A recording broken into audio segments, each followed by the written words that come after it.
ایک تابعی بزرگ تھے حضرت ابو عبد الرحمن فروغ صاحب تاریخ بغداد نے لکھا ہے، وہ جہاد پہ چلے گئے، 30,000 دینار اپنی بیوی کو جاتے دفعہ دے گئے، کہنے لگے لو پاس رکھ لو، اور بیٹا بھی ماں کی گود میں ہی تھا، کچھ نے لکھا پیدا ہو چکے تھے، کچھ کا کہنا ہے کہ ان کے جانے کے 1-2 ماہ بعد بیٹے کی ولادت ہوئی، اور بیٹے کا نام کیا ہے؟ ربیعہ بن ابو عبد الرحمن، اور یہ بیٹے وہ ہیں جو حضرت امام مالک جیسے لوگوں کے استاد ہیں، حضرت حسن بصری جیسے لوگوں نے ان سے پڑھا، خود جہاد پہ چلے گئے۔ آج تو فوجیوں کی نوکری ہے نا جی، ان کا یہ نظام ہے کہ وہ جاتے ہیں، انہیں تنخواہ ملتی ہے، چھٹی پہ آتے ہیں۔ اس زمانے میں یہ تھا کہ مال غنیمت سے حصہ ملتا تھا، اور فتوحات کا یہ طریقہ تھا کہ یہ علاقہ فتح ہوا تو آگے چلے گئے، وہ فتح ہوا تو آگے چلے گئے، وہ فتح ہوا تو آگے چلے گئے، کسی نے لوٹنا ہے تو پابندی نہیں تھی، لوٹ سکتا ہے۔ کچھ لوگ جہاد میں ہی رہتے تھے۔ حضرت ابو عبد الرحمن فروغ 27 سال جہاد میں رہے، 27 سال۔ یہاں تو خاوند باہر ہو تو بہت ساری عورتیں کہہ دیتی ہیں کہ تیرے ابے نے تو صرف پیسے کمائے ہیں، مصیبتیں تو ساری میں نے دیکھی ہیں۔ معاذ اللہ، بعض جگہ، سب نہیں لیکن بعض جگہ کہہ دیتی ہیں کہ وقت تے سارے میں کیتے۔ 27 سال شوہر چلا گیا، واپس ہی نہیں آیا، 30,000 دینار دے کے چلے گئے۔ 27 سال کے بعد خیال آیا گھر کا، اب بیٹا محدث بن گیا، عالم بن گیا، اور کمال یہ کہ رہتے کہاں تھے؟ حضور کے مدینے میں، مدینہ النبی میں، مدینہ منورہ میں صلی اللہ تعالی علیہ وسلم۔ اور ان کے صاحبزادے حضرت ربیعہ یہ مسجد نبی میں، حضور کی مسجد میں بیٹھ کے نبی پاک کی حدیث پڑھایا کرتے۔ آئے گھر، دروازے پہ دستک دی، صاحبزادے نے دروازہ کھولا، نہ باپ بیٹے کو پہچانتا ہے نہ بیٹا باپ کو۔ جناب ابو عبد الرحمن اندر داخل ہونے لگے تو صاحبزادے نے کہا بوڑھے میاں میرے گھر میں بغیر اجازت کے کیوں داخل ہو رہے ہیں؟ تو وہ کہنے لگے تو بتا، تو نے میرے گھر پہ قبضہ کیوں کر رکھا ہے؟ اب جب بات زیادہ بڑھ گئی تو دونوں جانب سے لوگ جمع ہو گئے، شور اٹھا تو اندر سے والدہ نے سنا، پردہ سرکا کے دیکھا کہ میرے شوہر آ گئے 27 سال کے بعد، 27 سال کے بعد۔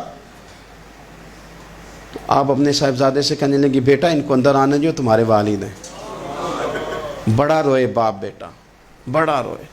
ماں اور بیٹے کی محبت کا بھی اندازہ نہیں، پر قرآن پاک پڑھے نا تو 2 مثالیں باپ اور بیٹے کے پیار کی بھی ملتی ہیں۔ ایک حضرت یعقوب علیہ السلام کا جناب یوسف سے پیار، اور ایک حضرت ابراہیم کا حضرت اسماعیل سے پیار، اور جناب اسماعیل کی جناب ابراہیم کی فرما برداری کی مثال، اس کا بھی جواب کوئی نہیں۔ باپ اتنا رو رہے ہیں اور بیٹے کی یاد میں، اس کا بھی اندازہ کوئی نہیں کر سکتا۔ باپ بیٹا مل کے بڑا روئے۔ عصر کی نماز کا وقت ہو گیا، حضرت ربیعہ جو محدث ہیں وہ وضو کر کے مسجد شریف چلے گئے۔ یہ ابھی چونکہ سفر سے آئے تھے، انہوں نے کھانا وانا کھایا، تھوڑی دیر بیت گئی تو یہ نہیں پوچھا پیچھے حال کیا رہا، پوچھتے ہیں اپنی بیوی سے میرے 30,000 دینار کہاں ہیں؟ تو اہلیہ کہنے لگی مسجد جائیں نا، حضور کی مسجد میں عصر پڑھ کے آئیں، پھر میں بتاتی ہوں پیسے کہاں ہیں۔ حضرت ربیعہ نے امامہ باندھا، جبہ پہنا، حضور کی مسجد میں بیٹھے اور حدیث پاک کا درس دے رہے ہیں۔ سامنے حضرت حسن بصری جیسے، امام مالک جیسے لوگ بیٹھے ہیں۔ حضرت ابو عبد الرحمن فروغ جو ان کے والد تھے، عصر کی نماز پڑھ کے نا تو پوچھتے ہیں ایک شخص سے، یہ کون ہے نوجوان کالی داڑھی والا، عمر زیادہ نہیں پر کس طرح شوق سے حضور کا دین بیان کر رہا ہے، کون ہے؟ تو بتانے والے نے کہا کہ حضور ایک نا ابو عبد الرحمن نام کے بزرگ ہیں، وہ 27 سال سے جہاد میں گئے ہوئے، یہ ان کا بیٹا ہے۔ یہ سنا کہ میرا پتر اتنا بڑا عالم، چھم چھم آنسو بہے، داڑھی بھر گئی آنسو، حضور کی مسجد میں تشکر کے آنسو، خوب روئے، خوب روئے۔ اٹھے گھر گئے، اور جب آنسوؤں بھرا چہرہ لے کے گھر آئے تو اماں ساری بات ہی سمجھ گئی، کہنے لگی دیکھا ہے وہ بیٹے کو حدیث پڑھاتے، اب پتہ چلا میں نے آپ کے 30,000 دینار کہاں خرچ کیے، میں نے آپ کا پیسہ ضائع تو نہیں کیا۔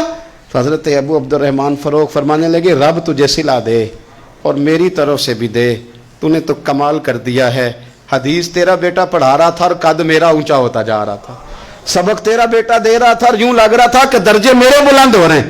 تو ماؤں نے کمال کیا، انقلاب کیا، بیٹیوں نے، بہنوں نے دین کے لیے ہمیشہ اپنا کردار پیش کیا ہے۔